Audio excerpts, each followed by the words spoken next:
Sign Emma Aquaba na yekwadi bronya yi no onse nche bia na akosombo dam yi ebufa so a mekwadi fa nkrofo bi mu na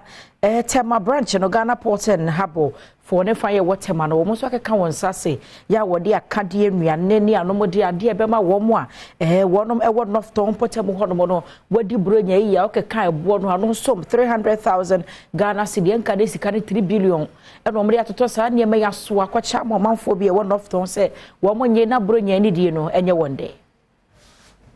ayadia Ghana Ports and Harbours nenkrabata ya watem ko yi ekoso wo agbatipo ya eho ene bia manfo bia wo ho kan ye wabra akosomo sutade wo bi ye na den so yire ba ye no wakobo wo ho adwa pani a ohwe amansan kita hodie so e wo Tamaport maame abena se wa apokufusu ekiremu a wonom so ahunu hawo ni abenedi a wo manfo ko mu wabra obi sutade a ensuo eyire fa wonom enu nti e na fe so ye wonom so akeka won sase a kakra wonya ye no wode abra won se won so wonye se ne be ya wo so eni beje bronyan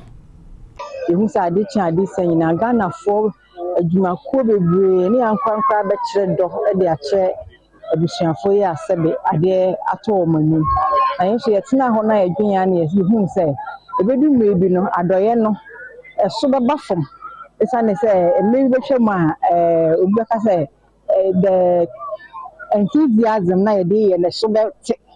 ana se bibi fo ba be fi ama nipa adwun be fi enema a ekoso ha no so ye hwa na so ye de be twen se bronya ebedu a na yetumi aba de niema a mudi bedi bronya abebre wo na sebe omo so anya ni gie se o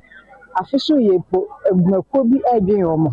owie ye ena mrahye bedwani ya wogina wo ma for North Tongu Samuel Ukujita Blakwa ya wogina wona nemu eje nuama no enso de aseda PSA ema Ghana Port and Harbours Authority mpanimfo watama se wo mu abaye ayede etese ede ama wo